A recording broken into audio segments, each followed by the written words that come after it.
में स्थापना दिवस के अवसर पर आयोजित आज के समारोह में उपस्थित प्रदेश सरकार में मेरे वरिष्ठ सहयोगी, प्रदेश के चिकित्सा शिक्षा वित्त एवं संसदीय कार्य के मंत्री श्री सुरेश खन्ना जी, विभाग के राज्य मंत्री श्री संदीप सिंह जी, प्रदेश के मुख्य सचिव श्री राजेंद्र कुमार तिवारी जी, अपर मुख्य सचिव चिकित्सा शिक्षा श्री रजनीश दुबे जी, अपर मुख्य सचिव वित्त, अपर मुख्य सचिव गृह श्री अवनीश अवस्थी जी, संस्थान के निदेशक प्यार के धीमान जी, संकाय अध्यक्ष डॉक्टर एस.के. मिश्रा जी, और अभी वर्चुअली जिन्होंने कोविड-19 पर अपना एक प्रेजेंटेशन हम सब के सामने प्रस्तुत किया है, DG ICMR professor Balram Bhargava ji, SGPGI के सभी यहाँ पर उपस्थित सीनियर फैकल्टीज और उपस्थित इस संस्थान से जुड़े हुए सभी यहाँ के चिकित्सकगण, मैं सबसे पहले आप सबको इस संस्थान के 37 वर्ष इस यात्रा के लिए हृदय से बधाई देता हूँ और इस संस्थान के प्रति अपनी शुभकामनाएं भी व्यक्त करता हूँ। मुझे प्रसन्नता है कि आज एसजीपीसीआई और power grid corporation India limited ने एक एमओयू पर साइन किया है, जिसमें टेलीमेडिसिन आईसीयू के लिए 7 करोड़ रुपए की सुविधा power grid corporation CSR fund से एसजीपीजीआई को यहाँ प्रदान कर रहा है। मैं इसके लिए पावर ग्रिड कॉर्पोरेशन को हृदय से धन्यवाद देते हुए एसजीपीजीआई जैसे प्रतिष्ठित संस्थान को यह सुविधा प्राप्त हो रही है, इसके लिए संस्थान को हृदय से बधाई भी देता हूं, अपनी शुभकामनाएं भी देता हूं। वास्तव में टेलीमेडिसिन आज की आवश्यकता है और हम लोगों ने कोविड-19 के खिलाफ चल रही देश की इस लड़ाई को प्रभावी ढंग से आगे बढ़ाने में टेलीमेडिसिन की उपयोगिता को बहुत नजदीक से महसूस किया है। लॉकडाउन के बाद जब कोविड-19 के केसेस बढ़े तो स्वाभाविक रूप से प्रदेश के अंदर इतनी बड़ी आबादी का प्रदेश और 24 करोड़ लोगों को कोविड-19 के संक्रमण से भी बचाना है और जो लोग कोविड-19 की चपेट में आ गए हों उन्हें बेहतर उपचार देकर के सुरक्षित उनके घरों तक पहुंचाने की व्यवस्था भी करनी है। इसके लिए हर एक जनपद में डेडिकेटेड कोविड हॉस्पिटल बनाए गए। जहां पे हमारे पास मेडिकल कॉलेज थे वहां पर मेडिकल कॉलेजेस में, जहां मेडिकल कॉलेजेस नहीं थे वहां पर हम लोगों ने डिस्ट्रिक्ट हॉस्पिटल को या फिर कोई एक स्टेट गवर्नमेंट की खाली बिल्डिंग थी जिसको हम लोग 300 बेडेड का कोविड हॉस्पिटल बना सकते थे, तो हम लोगों ने वहां पर एक कोविड हॉस्पिटल के रूप में विकसित किया। और उस समय मैं इस बात को महसूस किया, प्रारंभिक 2 महीनों के अंदर मेरे मन में इस बात को आया कि अगर हम लोग, जब भी मैं उन हॉस्पिटल्स में फोन से बातचीत करके पूछता था क्या स्थिति है, क्योंकि हमने 3 टायर व्यवस्था की थी, हर जिले के लिए कमांड एंड कंट्रोल सेंटर भी बनाए थे, मुख्यमंत्री कार्यालय भी और चिकित्सा शिक्षा मंत्री का कार्यालय भी उन लोगों के साथ संवाद बनाएगा, प्रत्येक मरीज के साथ, प्रत्येक विशेषज्ञ के साथ, पैरामेडिक्स के साथ वहां से जो बातें छन करके हमारे सामने आती थी उसमें महसूस होता था कि वास्तव में बहुत सारी जगह हमारे पास विशेषज्ञ चिकित्सक नहीं थे। तब हम लोगों ने प्रदेश के अंदर 3 संस्थानों को, एसजीपीजीआई को, केजीएमयू को और आरएमएल को इस बात की जिम्मेदारी दी कि एक वर्चुअल आईसीयू ये लोग प्रारंभ करें। और मुझे लगता है कि एसजीपीजीआई ने जो वर्चुअल आईसीयू यहाँ से प्रारंभ किया वो बहुत सफल रहा है, क्योंकि वह प्रदेश के अधिकतर मेडिकल कॉलेजेस को हम लोगों ने इसके माध्यम से जोड़ा है। और आज प्रदेश के 6 संस्थान को टेलीमेडिसिन के साथ जोड़ने के लिए मेडिसिन की इस आईसीयू की सुविधा के साथ जोड़ने के लिए पावर ग्रिड कॉर्पोरेशन यहाँ पर सीएसआर से मदद किया है। मैं इसके लिए पावर ग्रिड कॉर्पोरेशन को हृदय से बधाई देता हूँ, अपनी शुभकामनाएं भी देता हूँ। वास्तव में किसी भी संस्थान के लिए 37 वर्ष का समय अपने को साबित करने का एक समय पर एक लक्ष्य कालावधि होती है। इस अवधि में हम पता लगा सकते हैं कि संस्थान की दिशा क्या है, संस्थान कहाँ जा रहा है और संस्थान के सामने आगे का भविष्य कैसा है। और अगर कहा जाए कि 37 वर्ष एसजीपीजीआई के इतिहास में बहुत गौरवशाली रहे हैं और एक नए विश्वास के साथ में प्रदेश ही नहीं बल्कि आसपास के राज्य भी एसजीपीजीआई को देखते हैं, जहां एसजीपीजीआई से जुड़े हुए यहाँ के फैकल्टी मेंबर्स को, यहाँ के जो मेडिकल से जुड़े हुए जो भी स्टूडेंट्स हैं, सब के लिए जहां एक बहुत गौरव की बात है। लेकिन वहीं हम सब के सामने जो चुनौतियां हैं, उन चुनौतियों से हम कैसे निकल सकते हैं, यह भी हमारे लिए वास्तव में उसकी तैयारी के लिए हम सबको अपने आप को हमेशा अपडेट करना पड़ेगा। याद करना, जहां संभावना होती है लोगों की अपेक्षाएं भी वहां होती है, और जहां पर लोगों को लगता है कि ये कुछ नहीं कर सकते, वहां लोग अपेक्षा भी नहीं करते।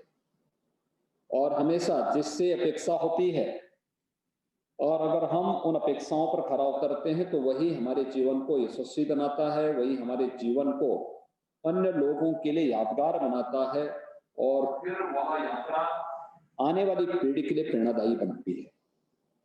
और यह चैलेंज आज एसजीपीजीआई के पास है, क्योंकि प्रदेश के अंदर अब एम्स जैसे संस्थान आ चुके हैं। मैं हमेशा इस बात का बहुत विरोधी रहा जब एसजीपीजीआई की तरफ से आता था कि हमें एम्स के समकक्ष मान्यता मिलनी चाहिए। मैं कहता था एक तो स्वयं भी इसके पास क्षमता है कि एम्स से आगे जा सकता है, लेकिन हम लोग जो एक मानसिकता हो जाती है कि नहीं हम भी उसके पीछे चलेंगे। यानी मेडिकल का फील्ड एक ऐसा फील्ड है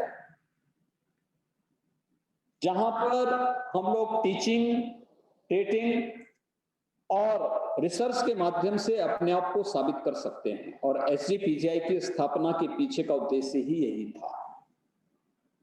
एसजीपीजीआई ने इस दौरान अनेक महत्वपूर्ण उपलब्धियां हासिल भी की, लेकिन कहीं ना कहीं जो ये मानसिकता थी कि हमें भी समकक्षता चाहिए और समकक्षता के नाते हम पिछलग्गू होते हुए दिखाई दिए, मुझे लगता है उससे उभरना पड़ेगा और एक नई स्वस्थ प्रतिस्पर्धा के लिए एसजीपीजीआई को खड़ा होना पड़ेगा। याद करिए, वर्ष 2020 तक आपके पास प्रदेश में सबसे प्रतिष्ठित संस्थान के रूप में एसजीपीजीआई है, लेकिन 2021 में उत्तर प्रदेश में 2 नए एम्स फुल फ्लेश चालू होने वाले हैं, एम्स गोरखपुर और एम्स रायबरेली। इसके साथ ही एम्स के समकक्ष संस्थान बीएचयू वाराणसी भी प्रारंभ हो रहा है, और प्रदेश के अंदर अन्य संस्थान को भी विकसित करने की बड़ी कार्य योजना हम लोगों ने आगे बढ़ाई है। हम लोग जानते हैं यहां पर कार्य का लोड बहुत ज्यादा है, लेकिन मेरा ये मानना है कि जहां पे इतनी संभावनाएं, उन्हीं के बीच में हमें अपनी संभावनाओं को भी आगे बढ़ाना है। वहां पे आपके लिए ट्रीटमेंट, यानी पूरा का पूरा आपका सिस्टम ही ट्रीटमेंट पर आधारित है, और ये ट्रीटिंग के माध्यम से रिसर्च को आगे बढ़ाना, इन संभावनाओं के लिए सबसे अच्छा प्लेटफॉर्म एसपीजीआई के लिए उत्तर प्रदेश उपलब्ध है। उस प्लेटफॉर्म का बेहतर उपयोग हम कैसे कर सकते हैं, इस दिशा में प्रयास करना और उसके लिए कार्य करना। मैं इस बात को मानता हूं कि एक सामान्य मरीज एसजीपीजीआई में नहीं आता है। डिस्ट्रिक्ट हॉस्पिटल से या मेडिकल कॉलेज से रिफर होने के बाद ही कोई पेशेंट यहां पर आता है। और हम लोगों ने प्रदेश के अंदर अब मेडिकल कॉलेजेस का एक बहुत अच्छा तंत्र विकसित किया है। 1947 से लेकर के 2016-17 तक प्रदेश के अंदर केवल 12 गवर्नमेंट मेडिकल कॉलेज बन पाए थे और 2017 से 2020 के बीच में हम लोग वर्तमान में 30 गवर्नमेंट मेडिकल कॉलेजेस नए बना रहे हैं। आप अनुमान कर सकते हैं कितनी तेजी के साथ प्रदेश के अंदर हेल्थ इंफ्रास्ट्रक्चर के लिए प्रदेश की सरकार कार्य कर रही है। और ये 30 मेडिकल कॉलेजेस के साथ साथ हर एक जिले में हम लोग एडवांस लाइफ सपोर्ट एम्बुलेंसेस उपलब्ध करा चुके हैं। डिस्ट्रिक्ट हॉस्पिटल का, सीएचसी का, पीएचसी की स्ट्रेंथनिंग की कार्रवाई युद्ध स्तर पर प्रदेश के अंदर चल रही है।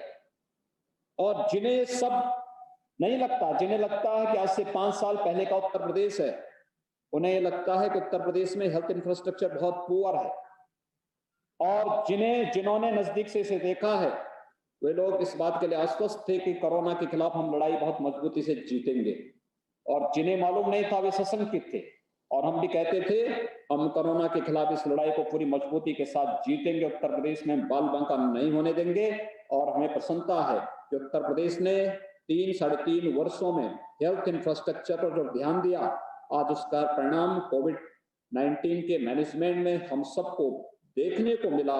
और आज उसका परिणाम ही है कि जब WHO जैसी संस्थाएं भी उत्तर प्रदेश के कोविड मैनेजमेंट को उसकी सराहना करने से अपने को रोक नहीं पाती है, ये उत्तर प्रदेश के अंदर हुआ है। लेकिन इसमें एक एक संस्थान ने योगदान दिया, हर एक स्तर पर, हर एक टीम ने। यहाँ पे हमारे जितने भी डेडिकेटेड कोविड हॉस्पिटल थे, उनमें जो भी उनके साथ जो भी चिकित्सक जुड़े थे या मेडिकल संस्थान से जुड़े हुए जो फैकल्टी मेंबर्स जुड़े हुए थे, वे सभी तो उसमें योगदान दे ही रहे थे। लेकिन साथ साथ जो हम लोगों ने डिस्ट्रिक्ट हॉस्पिटल पर, जिले स्तर पर भी हम लोगों ने कोविड हॉस्पिटल बनाए थे, वहां से भी विशेषज्ञ चिकित्सकों ने अपने स्तर पर वहां पर योगदान दिया। बहुत सारी जगह हम लोगों ने प्राइवेट मेडिकल कॉलेज को भी कोविड हॉस्पिटल के रूप में विकसित किया था, क्योंकि हम लोगों ने उसके लिए पहली शर्त ये रख दी थी कि कोविड हॉस्पिटल और नॉन कोविड अलग अलग होंगे और कोविड और नॉन कोविड को हम एक साथ नहीं रहने देंगे, एक संस्थान में, एक बिल्डिंग पे नहीं रहने देंगे। और उसका परिणाम बहुत अच्छा हमारे सामने आया और हम लोगों को उसमें बहुत सफलता प्राप्त हुई। लेकिन अभी जो प्रोफेसर बलराम भार्गव कह भी रहे थे कि वैक्सीन आ रही है, लेकिन तब तक हमें कुछ सावधानी तो बरतनी पड़ेगी। लेकिन उस सावधानी में हम पलायन कर जाएं, ये हम सबके लिए चिंताजनक स्थिति है। और मैंने कोविड-19 के दौरान देखा बहुत सारे लोग तो पलायन का रास्ता अपना लिए। हम लोगों को कोविड हॉस्पिटल में सीसीटीवी कैमरे लगाने पड़े कि लोग वहां जा रहे हैं कि नहीं जा रहे हैं देखने के लिए। थोड़ा चेक करो, पैरामेडिक्स वहां जा रहे हैं कि नहीं जा रहे हैं, विशेषज्ञ चिकित्सक जा रहे हैं कि नहीं जा रहे हैं, सीनियर फैकल्टी वहां जा रही है कि नहीं जा रही है। ये नौबत नहीं आनी चाहिए थी, लेकिन ये नौबत भी आई तो उसका विकल्प भी निकला। और मैं चाहूंगा कि एक अच्छा अवसर था हमारे गवर्नमेंट इंस्टीट्यूशंस के लिए, जब हेल्थ केयर के लिए हम जन विश्वास को एक बार फिर से अर्जित कर सकते थे। और जिन संस्थाओं ने अच्छा काम किया उन्होंने जन प्रतिष्ठा को और जन विश्वास को जीता है। लेकिन जहां पर कमजोर कार्य हुआ, लापरवाही हुई, वहां पे जनता ने उसी प्रकार की नेगेटिविटी उन संस्थानों के प्रति और उन लोगों के प्रति व्यक्त भी की है। क्योंकि एक एक व्यक्ति, कोविड जैसी बीमारी तो ऐसी है कि जहां पे हर व्यक्ति के पास आज के दिन पे स्मार्टफोन है, वो एक एक प्रतिक्रिया वहां से हम लोगों के पास भेजता था। और हम लोगों ने एक एक पेशेंट के साथ 3-3, 4-4 बार प्रतिदिन संवाद हम बनाते थे। और उसका परिणाम क्या होता था कि लोग एक एक जानकारी हम लोगों के पास आती थी, कैसे उन्हें भोजन मिल रहा है, उनके वार्ड में सफाई है कि नहीं है, उनके वार्ड में बेडशीट बदली जा रही कि नहीं जा रही है, वहां पैरामेडिक्स उपस्थित रहता है कि नहीं रहता है, वहां पे डॉक्टर आ रहे हैं कि नहीं आ रहे हैं, आप अगर डॉक्टर नहीं आए हैं, पैरामेडिक्स नहीं आए हैं, तो आप हमें ही नोट करा दीजिए कि आपका ऑक्सीजन लेवल क्या है, आपका टेम्परेचर क्या है, आप ही बता दीजिए। हम दोनों से बात करते थे, होम आइसोलेशन में रहने वाले पेशेंट से भी और जो हॉस्पिटल में है उससे भी हम लोगों का निरंतर इस प्रकार का संवाद होता था।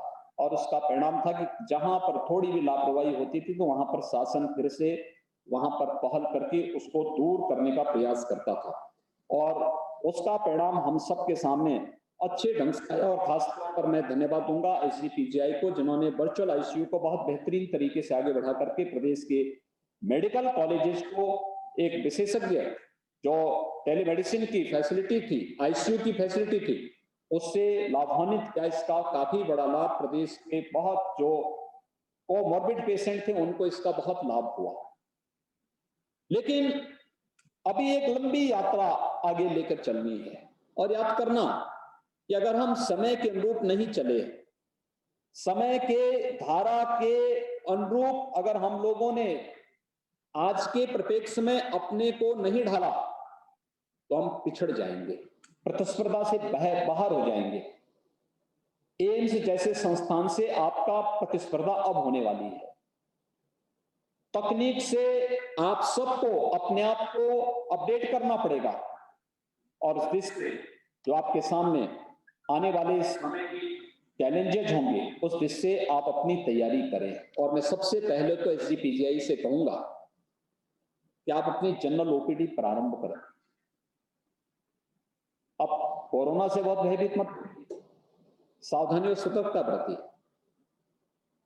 अगर डॉक्टर ही ओपीडी छोड़ करके गायब हो जाएगा, तब तो फिर हमने इस मामले में रिसर्च कर दिया, तब तो हम लोग फिर इसके आगे के उपचार के लिए, और जो एक कॉमन मैन के अंदर भय है, प्राइवेट हॉस्पिटल अधिकतर अपनी जनरल ओपीडी प्रारंभ कर चुके हैं, अधिकतर क्षेत्रों में जनरल ओपीडी चल रही है।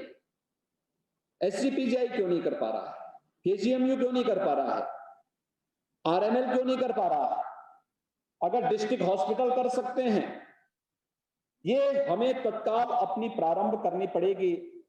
दूसरा, शासन की उन योजनाओं को भी अपने साथ जोड़ना पड़ेगा और पूरी मजबूती के साथ जोड़ना पड़ेगा। जैसे आयुष्मान भारत की योजना है, आयुष्मान भारत में भारत सरकार और प्रदेश सरकार मिलकर के हर गरीबी रेखा के नीचे जीवन यापन करने वाले पेशेंट को 5 लाख रुपए तक की स्वास्थ्य बीमा का कवर दे रही है।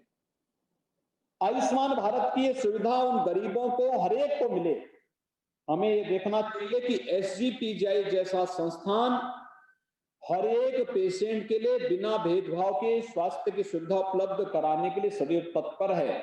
यहाँ पे सिफारिश ही नहीं, बल्कि कोई भी पेशेंट आएगा उसको हम बेहतरीन स्वास्थ्य सुविधा उपलब्ध कराएंगे। और आयुष्मान भारत की सफलता एक गरीब पेशेंट को मिलने वाली स्वास्थ्य सुविधा पर निर्भर करेगी, और इस दृष्टि से आपको तैयारी करनी पड़ेगी। यद्यपि आयुष्मान भारत में यहाँ पे लगभग 750-800 के आसपास पेशेंट को ट्रीटमेंट की सुविधा दी गई, लेकिन ये बढ़नी चाहिए और अच्छे ढंग से इसको आगे बढ़ाने की कार्रवाई करनी चाहिए। एसजीपीजीआई का ट्रॉमा सेंटर बहुत दिनों तक बहुत त्रिशंकु की तरह लटका हुआ था। केजीएमयू चलाएगा, एसजीपीजीआई चलाएगा, कोई और चलाएगा, कोई और चलाएगा। अंत मैंने कहा भी नहीं, एसजीपीजीआई इसको चलाए। एसजीपीजीआई के नजदीक एसजीपीजीआई को चलाना चाहिए। और एसजीपीजीआई ने वहां पे कोविड हॉस्पिटल बनाया, और आपने देखा होगा कोविड हॉस्पिटल से जो कोई भी कोविड हॉस्पिटल में आपके यहाँ आया वो संतुष्ट होकर के गया। उसने प्रारंभिक रूप में कुछ थोड़ी बहुत शिकायत आई होंगी, लेकिन बाद में जब वहां पर सभी सीनियर फैकल्टी जानी प्रारंभ हुई, उसके बाद ट्रॉमा सेंटर में जो कोविड हॉस्पिटल बना, उस कोविड हॉस्पिटल ने एक नई पहचान दी है। और एसजीपीजीआई की जो विशेषज्ञ स्वास्थ्य सुविधाएं थी, उस दृष्टि से लोगों के मन में एक विश्वास इस आपदा काल के अंदर भी भरने में बहुत बड़ा योगदान दिया है। और मैं चाहूंगा कि आफ्टर कोविड हमें ट्रॉमा सेंटर को फिर पूरी मजबूती के साथ आगे बढ़ाने की तैयारी करनी चाहिए, उसको बहुत अच्छे ढंग से संचालित करना चाहिए, क्योंकि ये उत्तर प्रदेश की आवश्यकता है। और आज के परिप्रेक्ष्य में हम लोग देखेंगे तो वह वर्तमान की उन आवश्यकताओं की पूर्ति करने में बहुत सहायक हो सकता है, जो जिसके लिए SCPGI जाना जाता है। यहाँ पर बहुत सारी ऐसी चीजें हैं जिनको लेकर के अभी हमें अपने कार्यक्रम को तेजी से आगे बढ़ाना पड़ेगा। खासतौर पर जो हेपेटोलॉजी विभाग में क्रियाशील करने की कार्रवाई है, या यहाँ पर ऑर्गन ट्रांसप्लांट की कार्रवाई है, लीवर ट्रांसप्लांट का है, या फिर हार्ट ट्रांसप्लांट की सुविधा को, ये सब कार्य PGI में अब तक प्रारंभ हो जाने चाहिए। PGI जैसा संस्थान ये उत्तर प्रदेश ही नहीं, उत्तर भारत का एक प्रतिष्ठित संस्थान माना जाता है, और इसमें अगर हम पीछे रह गए, कोई नए संस्थान आगे आकर के अगर इस कार्य को, जो पहला कार्य करेगा वो इसमें लीड कर लेता है, और हमें तकनीक के साथ अपने को अपडेट करना पड़ेगा। ऑर्गन ट्रांसप्लांट के लिए, लीवर ट्रांसप्लांट के लिए, या किसी भी हार्ट ट्रांसप्लांट के लिए, इसकी दिशा में हमें तेजी से कदम बढ़ाने पड़ेंगे, क्योंकि अगर हम अपनी टीम को इसके लिए तैयार नहीं कर पाएंगे तो कहीं ना कहीं हम पीछे हो जाएंगे। और जो आज के दिन पर प्रदेश के अंदर PGI की जो प्रतिष्ठा है, उस प्रतिष्ठा के अनुरूप हम लोगों को इस पर कार्य करना होगा। और आज के इस अवसर पर जब PGI अपने 37वां स्थापना दिवस का कार्यक्रम कर रहा है, तो मैं इस अवसर पर चाहूंगा कि एक एडवांस डायबिटीज सेंटर की स्थापना की दिशा में भी PGI काम करेगा तो बहुत अच्छा होगा। राज्य सरकार इस दिशा में आप लोगों को सहयोग करेगा, और जहां पर कोई भी संस्थान कार्य आगे बढ़ाने के लिए तैयार होता है, वहां पे दिशा ठीक होनी चाहिए, सकारात्मक होनी चाहिए। वहां पर उसके सामने न फंड की प्रॉब्लम हो सकती है, और न उसके सामने अन्य किसी भी प्रकार की कोई समस्या उसके सामने नहीं हो सकती है, कहीं भी किसी भी प्रकार की। मैंने इसीलिए जब विभाग का दायित्व दिया तो मैंने वित्त मंत्री को ही ये विभाग भी दिया, जिससे वित्त की कोई समस्या आपके पास न आने पाए। लेकिन छोटी छोटी बातों को लेकर के कार्य बाधित करना ये अच्छी प्रैक्टिस नहीं है। बेस्ट प्रैक्टिस होगी कि आप एक एक व्यक्ति को संतुष्ट करके यहां से भेजें, और इसी में PGI की प्रतिष्ठा है। यश और अपयश व्यक्ति के कृत्यों पर निर्भर करता है। अच्छा करेंगे, यश के भागीदार बनेंगे, गलत करेंगे या चैलेंज से भागेंगे तो अपयश के भागीदार बनेंगे। प्रदेश में मुझे याद है जब 22 मार्च को जनता कर्फ्यू का आयोजन था, तो जनता कर्फ्यू के बाद सायकाल मेरे पास पहले उपराष्ट्रपति जी का, फिर राष्ट्रपति जी का फोन आया। दोनों ने एक ही बार में चिंता व्यक्त की। 22 मार्च को मुझे याद है शाम के समय दोनों का फोन आया। दोनों ने कहा, योगी जी कोरोना आ गया है, हम लोग यूपी के बारे में चिंतित हैं, क्या होगा यूपी का। मैंने कहा क्या समस्या है यूपी से? उन्होंने कहा हाँ, यूपी कैसे बचेगा, इतना पुअर हेल्थ सिस्टम वहां का, इतनी घनी आबादी, और हमें तो भय है कि लॉकडाउन अगर लगता है, तब तक लॉकडाउन की घोषणा नहीं हुई थी, लेकिन अगर बंदी होती है और लगभग 1 करोड़ के आसपास यूपी के माइग्रेंट लेबर यूपी में आएंगे, तो यूपी में आप किसी को बचा नहीं पाएंगे। और आपने देखा होगा, अगर हम भी उन लोगों की तरह भागे होते जिन्होंने सेल्फ क्वारंटीन में अपने को डाला था, तो क्या हम यूपी को बचा पाते? 25 मार्च से लेकर के आज भी